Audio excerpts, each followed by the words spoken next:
समाज के आईना के स्वरूप तमाम मीडिया बंधु को बहुत बहुत आभार, धन्यवाद और अभिनंदन। और आज का जो प्रेस कॉन्फ्रेंस का हम लोग का मुख्य उद्देश्य है 60-40 न्याय चलतो आंदोलन जो लगातार चल रहा था, जो आखिरकार सच को कबूल किए 9 महीने के बाद माननीय मुख्यमंत्री महोदय चलती सदन के दौरान। और साथ ही साथ हम लोग का आंदोलन जो लगातार शुरू से जो मांग रहा है, जो हम लोग 19 मार्च को संसदीय कार्य मंत्री माननीय आलमगीर आलम जी को जो लिखित रूप से मांग पत्र में भी 7वां मांग के रूप में एक कड़ा नकल विरोधी कानून का मांग कर रहे थे, और वो मांग को पूरा करते हुए जो एक विधेयक लाया है भर्ती अनुचित साधनों की रोकथाम और निवारण के उपाय को उद्देश्य को लेकर के झारखंड प्रतियोगी परीक्षा विधेयक 2023, ये दोनों संबंध में वार्तालाप करने के उद्देश्य से तो सर्वप्रथम हम 60-40 न्याय चलतों का जो आंदोलन है उससे हम शुरुआत करते हैं। जिस आप लोग तमाम मीडिया बंधु जानते हैं और आप लोग के माध्यम से पूरे झारखंड के जन जन तक पहुंच चुका है कि पिछले लगातार 9 महीनों जो 3 मौसम बदल गया, तब से हम लोग लगातार कई स्वरूप में हम लोग जो डिजिटली फिजिकली आंदोलन को हम लोग ऐतिहासिक सफल बनाए, और लगातार आंदोलन के परिणाम हम लोग पे कई आरोप प्रत्यारोप लगते गया। उसके बाद 9 महीने के बाद अंततः माननीय मुख्यमंत्री हेमंत सोरेन जी मानसून सत्र के अंतिम दिन चलती सदन के दौरान समापन भाषण के समय अंततगतवा अपना ऑन कैमरा के सामने अपना चुप्पी तोड़े और कबूल किए सच को, और उन्होंने माना कि राज्य के अंदर जितने भी नियुक्ति हो रही है, चाहे वो सीजीएल की बात करें, पीजीटी की बात करें, लैब असिस्टेंट टेक्नीशियन की बात करें, उत्पाद सिपाही की बात करें, जूनियर इंजीनियर के अलावा अन्य तमाम जितने भी सरकारी नियुक्ति हो रही है, वो सारे के सारे नियुक्ति 60-40 नीति के तहत हो रही है। लेकिन आज इन्होंने सच को स्वीकार किया है, लेकिन 60-40 को समापन नहीं किया है। लेकिन जैसा कि हम लोग शुरू से दृढ़ संकल्पित हैं और अपना बाल भी नहीं कटवा रहे हैं, और हम लोग प्रण लिए हैं, संकल्पित लिए हैं कि जब तक 60-40 वापस नहीं होगा तब तक हम लोग अपना आंदोलन जारी रखेंगे। और जैसा कि आप लोग के मीडिया के माध्यम से हम लोग पूर्व ही ऐलान किए थे, कई आंदोलन को सफल बनाने के बाद 72 विधायकों का समर्थन प्राप्त दस्तावेज को माननीय स्पीकर महोदय को सौंपते हुए कि इस मानसून सत्र में हम लोग किसी भी प्रकार का कोई बाधा उत्पन्न नहीं करेंगे। इस मानसून सत्र पे हम लोग जो है कि धैर्यता और अनुशासन का पालन देंगे। चूंकि 72 विधायक समेत 42 का सत्ता पक्ष का विधायक लिख के दे ही दिया है, तो कानून तो बनना तय है। लेकिन दुर्भाग्य हम लोग फिर निराश हुए, और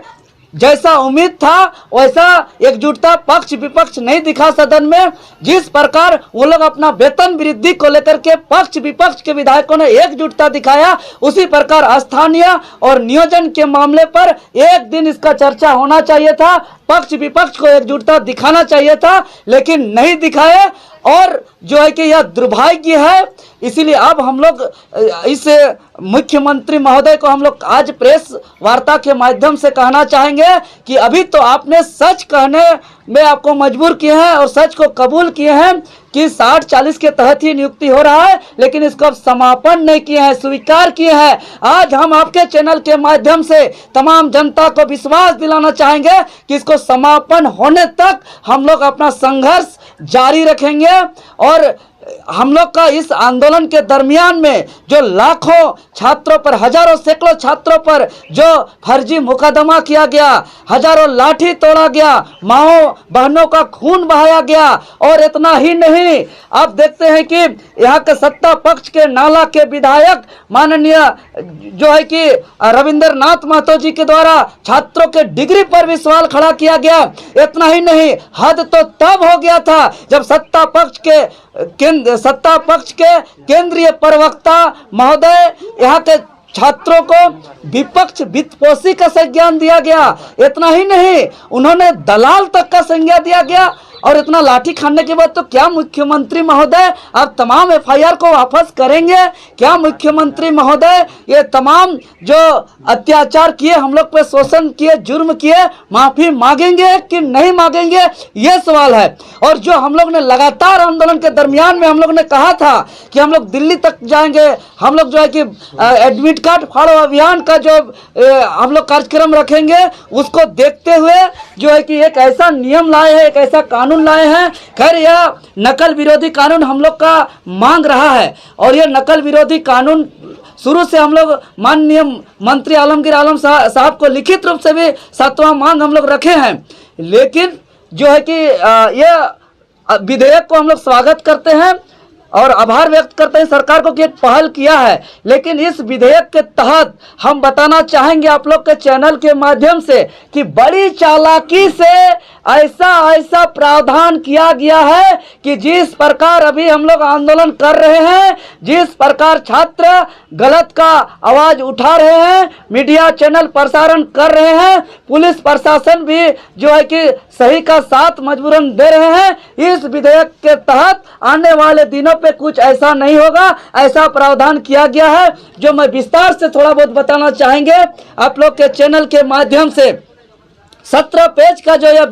विधेयक है, इस विधेयक का पेज नंबर 2 का कंडिका 2 का 7 में स्पष्ट रूप से उल्लेख किया गया है कि परीक्षा केंद्र के अंदर या बाहर जो भी पर्यवेक्षीय कर्मचारी या ड्यूटी में जो भी तैनात हैं, उसका या उसके रिश्तेदार या उसके मित्र को किसी भी प्रकार से लिखित, मौखिक या संकेत या इशारों पर उसको दबाव देते हैं, रियायत या सहायता मांगते हैं, तो आप दंडनीय अपराध के भागीदारी होंगे। अब बताइए, चलिए हम इतना स्वीकार करते हैं कि परीक्षा केंद्र या बाहर के तैनात जो पर्यवेक्षीय कर्मचारी हैं, लेकिन मित्र और रिश्तेदार आखिर कौन है? आखिर क्या काम होगा उनका वहां? यही ना जो हम लोग इससे पूर्व देख चुके हैं, जूनियर इंजीनियर की परीक्षा में या जेपीएससी में सामने से जो आंदोलन का उजागर भी किए हैं कि वहां बहुत ऐसे लोग होते हैं, असामाजिक लोग, जो question setting, getting question leak जो है कि तरह तरह का धांधली का काम करते हैं। वो लोग कहीं ना कहीं उन लोग को बचाने के लिए मित्र और रिश्तेदार का बचाव का या इसमें प्रावधान किया गया है। तो इसमें हम दावे के साथ कह सकते हैं कि इसको संशोधन नहीं किया जाएगा तो आने वाले दिनों पे जो गड़बड़ी कर रहे हैं उसको जो है कि कानून के तहत संरक्षण मिलेगा। अगर इसी विधेयक का पेज नंबर 6 का कंडिका 11 का 2 का हम बात करेंगे तो स्पष्ट रूप से लिखा हुआ है कि परीक्षा और परीक्षाओं से संबंधित प्रश्न पत्र और उत्तर पत्रों से संबंधित कोई भी अगर आप सवाल खड़ा करते हैं तो उसको प्रसारित करने वाले संस्था,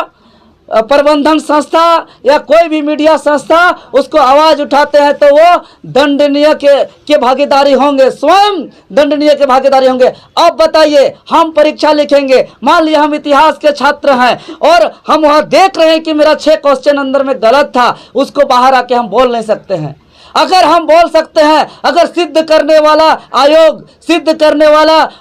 सत्ता में बैठे जो है कि मठाधीश लोग अगर मेरा आरोप को गलत साबित करेंगे और मेरे ऊपर आरोप दाखिल होगा तो पेज नंबर 8 का कंडिका 13(1) के तहत स्पष्ट रूप से लिखा हुआ है कि जो भी परीक्षार्थी के ऊपर अगर इस अधिनियम के अंतर्गत आते हैं और उस पर जो है कि आरोप दाखिल होता है तो आरोप दाखिल होने की तिथि से 2 से 5 साल तक जो है कि उसको कोई भी प्रतियोगी परीक्षा में बैठने से वंचित कर दिया जाएगा। अगर आरोप सही साबित होता है तो 10 साल तक कोई भी प्रतियोगी परीक्षाओं से बैठने से वंचित कर दिया जाएगा। और अगर वही छात्र पुनः दूसरा परीक्षा में उसके ऊपर आरोप पत्र दाखिल होता है तो 10 साल तक जो है कि उसको जो है कि कोई भी प्रतियोगी परीक्षा में बैठने नहीं दिया जाएगा। और अगर वह सिद्ध होता है तो उसको आजीवन उसको किसी भी प्रकार का परीक्षा में बैठने नहीं दिया जाएगा। और जिसके ऊपर इस अधिनियम के तहत जो दोषीदार होंगे उस पर एफआईआर करने के लिए, प्राथमिकी दर्ज करने के लिए किसी भी प्रकार का कोई भी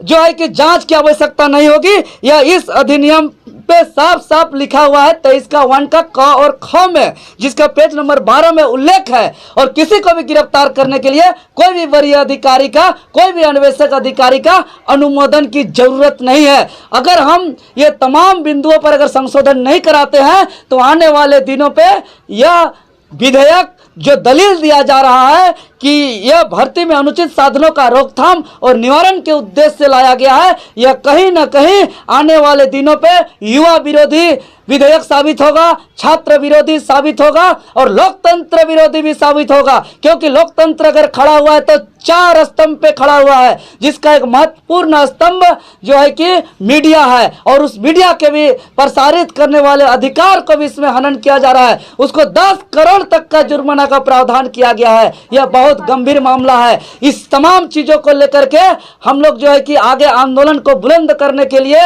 8 अगस्त यानी झारखंड आंदोलन दा के पुण्य तिथि के अवसर पर अपने तमाम आवाजों को बुलंद करते हुए संपूर्ण झारखंड प्रदेश में जो है कि हम लोग अपना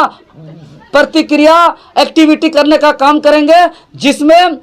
5 परगना क्षेत्र जो निर्मल दा का जन्म स्थान है, वहां सिल्ली में हम लोग बहुत बड़ा भव्य माल्यार्पण का कार्यक्रम के तहत इस तमाम बातों का आवाज बुलंद करेंगे। और एक बनता चौक है, वहां पे 11 बजे पूरे जाड़ियात से आने वाले, पूरे जो है कि बारिंदा तरफ से आने वाले, राय तरफ से आने वाले सभी को एकजुट होंगे और वहां से सिल्ली की ओर पूरा जाएंगे। और 60-40 नाय चलतो अभी जो है स्वीकार किए, इसको समापन करना होगा मुख्यमंत्री महोदय। इस आवाज को